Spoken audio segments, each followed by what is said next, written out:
Welcome everyone to Side Draft and welcome to another Diecast review. We're opening up our Diecast vaults to tell history of NASCAR, tell some awesome stories that's happened in NASCAR, and of course, season's about to begin, so that means let's talk about some Daytona 500 history. Yeah, Daytona's just around the corner. Yes. It's always a good big race at the beginning of the year. Like, I have the speed weeks and a lot of racing to go. So, what better way to talk about NASCAR and its history than to talk about one of the Earnhardts, and in this case, Dale Earnhardt Jr. Yeah, every time you go to Daytona, you always talk about Dale Earnhardt, and the Dale Jr. So, I mean, they just knew how to work the draft very well, and it was kind of the masters of those plate racing back then. Now it's just super speedway racing. So what I got here is Dale Jr.'s 2004 Daytona 500 win. Very sleek paint scheme. Look at that thing there. Yeah, this is the born on date car. Yeah, born on date February 15th, 2004. So yeah, it's going back to the Budweiser. I don't drink, so I ain't really on that. But they started the born on date, let you know when that drink was actually made. And so, this is one of my favorite paint schemes Dale Jr.'s ever ran. I mean, I just like the white with the red on top, not his normal just all red. And this car has got a lot of scrapes, tire marks. Even the tires they got some marks on them as well. So I like and appreciate cars that have a little bit of scars and history to them. I think it really tells a story on the shelf that you have for your diecast display. Yeah, you get the old dirt and grime that's on the front of it. So it's really you got some dirt and grime there. And I really love these cars from 2004. They were beautiful here. Like they just don't make those engines like they used to. Yeah. They quieten them down a little bit. Yeah, they quieten them down. But yeah, a little bit of history on Dale Jr.'s car because we are talking about a race review, and there's a race that goes with it. So Dale Jr. won duel number 1 in this car. Yeah, back then. I don't know if they still call them Gatorade. I think it was the Gatorade, like yeah, the 125s or you know something like that. So he got to win duel number 1. He did not get the pole, but Greg Biffle, who was supposed to start on pole, had an engine change. So that means Greg Biffle had to start from the rear, and so that means since Dale Jr. won duel number 1, he gets to move up a spot. Yeah, of course so. So winning the duel was definitely a perk.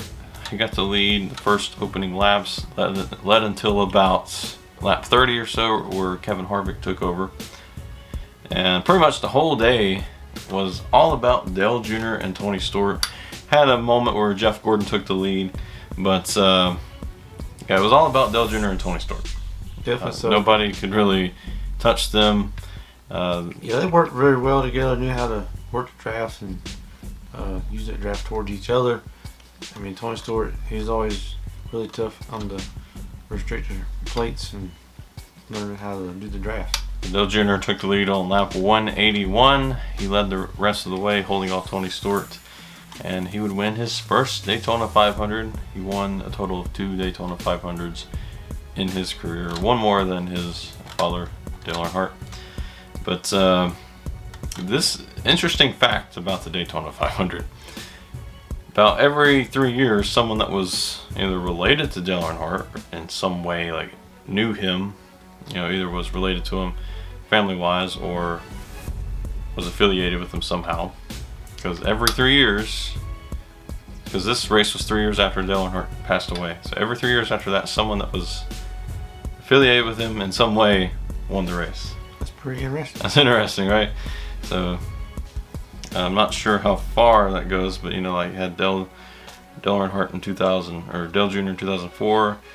Then you had Kevin Harvick 2007, who took over for Dale Sr. after his passing. So I think it's pretty cool. Three is much alive in NASCAR. Definitely so. And I was always a big Dale Jr. fan, and every time he comes to Daytona, I knew he's going to be a favorite in the race. I mean, he'd go through the field so well and get to the front, and they get pushed out, and he goes way back in the back. Next thing you know, he's about 10 laps, he's back over in the lead. So it's definitely a great speedway racer. So yeah, man, this car, it's got all these tire marks, scrapes, and it's very highly detailed. And also, this is the first year of Nextel. I got this sticker on the back that says "Welcome Nextel." It will focus. Here, focus. There you go. And of course, on the back it says "Think fresh, drink fresh." No, we're not focused. There we are. Okay. So Think fresh. That's all. That's what you look like when you drink too much of this. So yeah, I got. Sorry, I have my beer goggles on. Yeah, I really like this side where you got the big tire mark on the number. There he is. There we go, and again the tires, those little marks on them as well, and it's a fancy looking car. It's a lot of scrapes and. Yeah, I kind of missed the 8 where it's kind of slanted slightly. Yeah. Which I don't think they can use that font anymore. No. Because of good old Teresa. Bad old Teresa. Budweiser, so anything like beer sponsors, like in the NASCAR games, it would say Dale instead of Budweiser. So I'm not sure if I made diecast of stuff like that either. Yeah, you can really see the marks on the bumper where they used the bump draft. Yeah, I'll show you that again. Here it goes. See there underneath the Thank You Nextel. I really like the way the Chevrolets looked in 2004, especially like these super speedway cars. I don't know, it's just something about them. They were my favorite. I guess like growing up around that era, that's when I really watched NASCAR as a kid, like 2003, 2004. Really loved the games, by the way. NASCAR Thunder.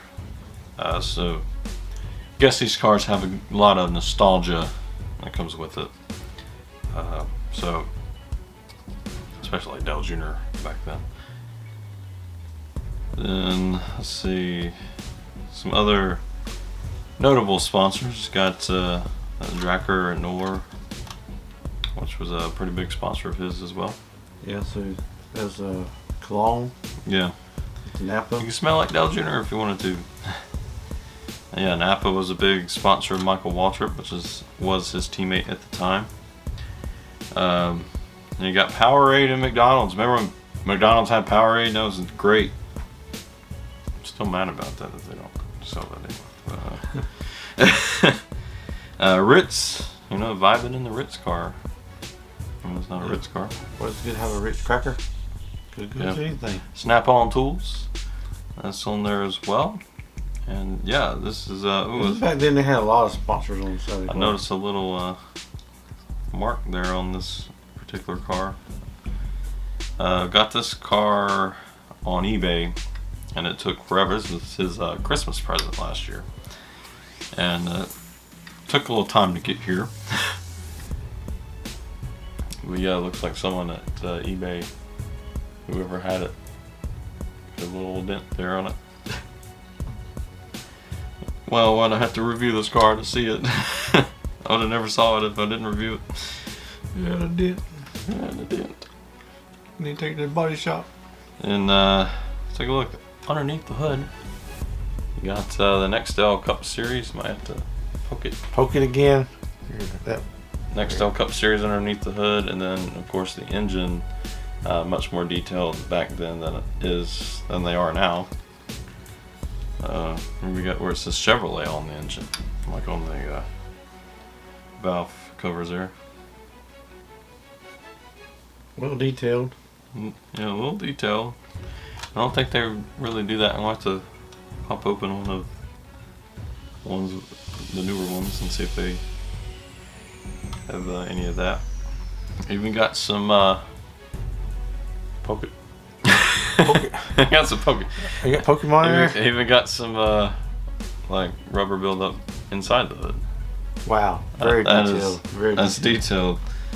Or maybe that's oil or something. That means they had to scan these cars. Opened up the hood and like scanned it all. That's Action was really good at this. But one of my favorite cars, and this is probably going to win Diecast Review of the Year because just look at this thing. Yes. Just look at it. I mean, that's first one of the year. So it's going a little out of park. Yeah, gonna come out swinging, and let's look at the deck lid there. Hadn't said anything about that. Got the Budweiser fresh there as well, and give you more look at the top of the car. Red number 8. Got the gold outline. It's a nice car. So if you are able to find this car, get it. If you see it, great for your collection. Get it. It's one of the most popular wins. Of course, the most popular driver in NASCAR gets the Daytona 500 win. That's pretty big. And 2004, just a great time. Great time in NASCAR. Great year. But yeah, that was our review of Dale Earnhardt Jr.'s Budweiser Born on Date Daytona 500 2004 win. And February 15th, 2004. Yep. So hope you all enjoyed this video. Let us know some other diecasts that we should be on the lookout for. And if I am able to find eBay link or Amazon link to get another one of these cars, it will be in the description down below. And good luck to all of you finding this car. This one took a little bit, but I'd like to do these like to tell the stories and give more information on them of what happened in the race and have like this history, this time capsule of NASCAR through diecast. I think that's a cool idea. Yep. But yeah, let us know what other diecasts we should buy and look at, and we will see you in the next one.